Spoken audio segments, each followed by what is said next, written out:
Access to the European single market and the EU's free trade agreements is vital for London's continued success as the world's leading international financial and business centre.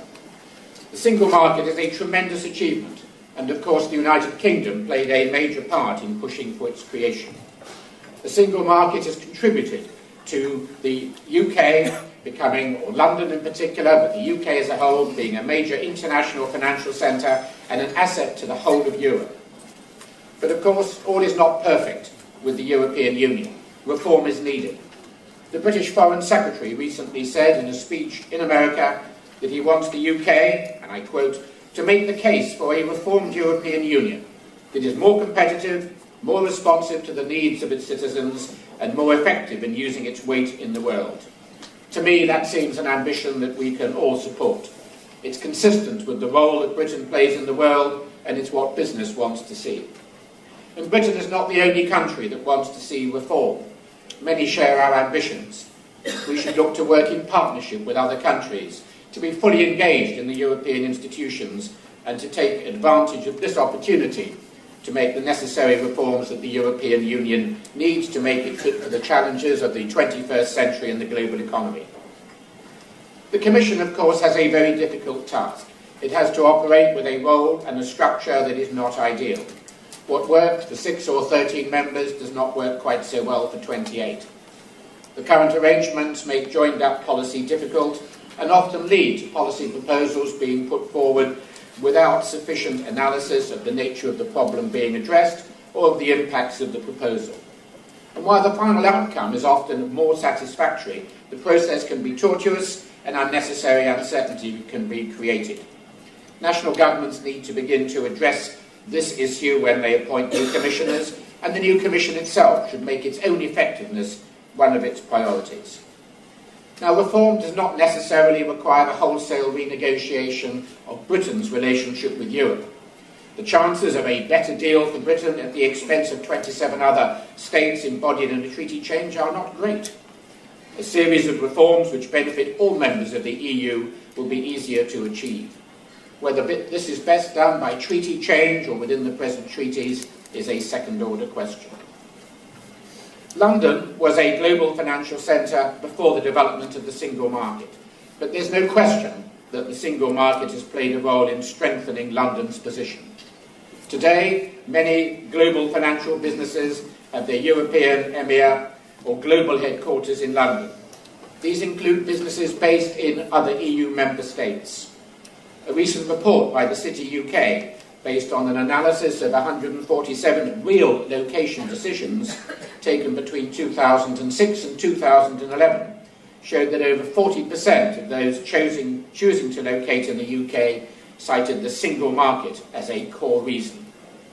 In many cases, the alternative to London is not Paris or Frankfurt or Madrid, but rather New York, Singapore or Hong Kong.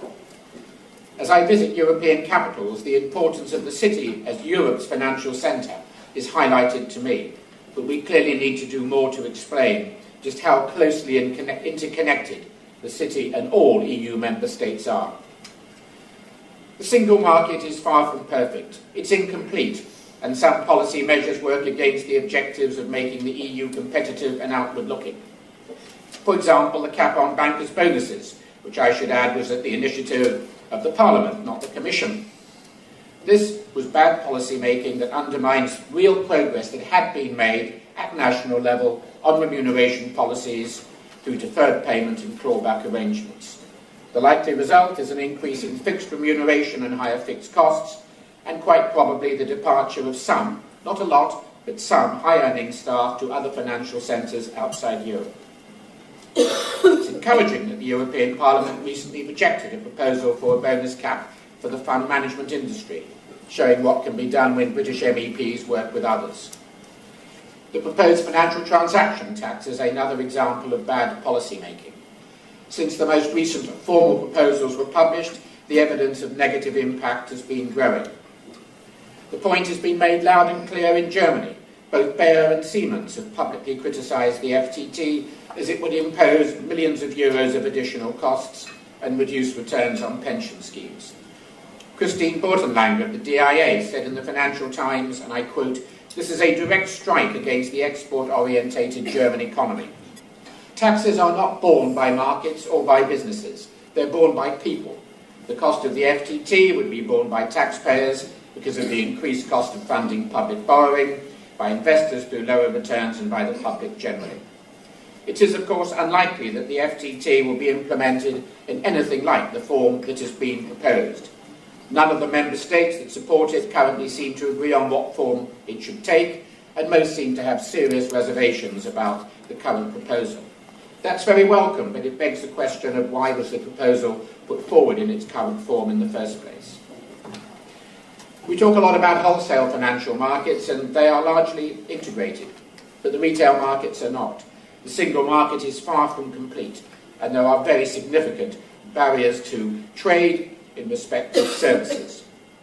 Completing the single market should be an economic priority, and it's essential to provide the jobs and growth we all want to see in Europe. The rest of the world recognises the value and importance of the large European single market. The UK benefits from many free trade agreements negotiated by the European Union.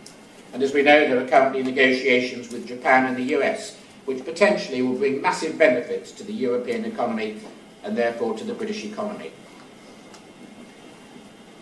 Obviously, we've looked, as have others, at other methods of accessing the single market.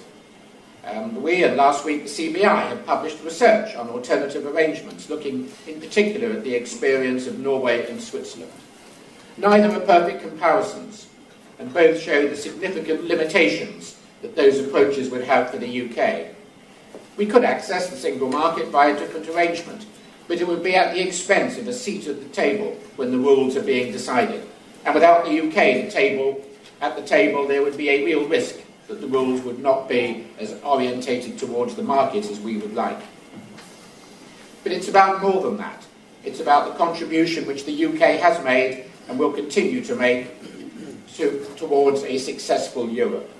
When the Prime Minister spoke on the eve of the G8 conference about strengthening Britain's place in the world, he said, and I quote, "Key part of that effort is our place in international organisations, at the United Nations, the Commonwealth, NATO, the WTO, the G8, the G20, and yes, of course, the European Union."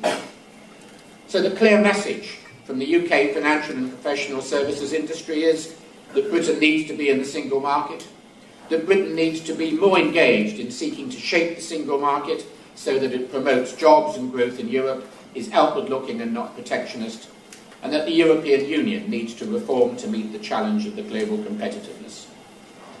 Let me finish with a quote from Mario Draghi, and he said in a speech in London, "Europe needs a more European UK as much as the UK needs a more British Europe." Thank you.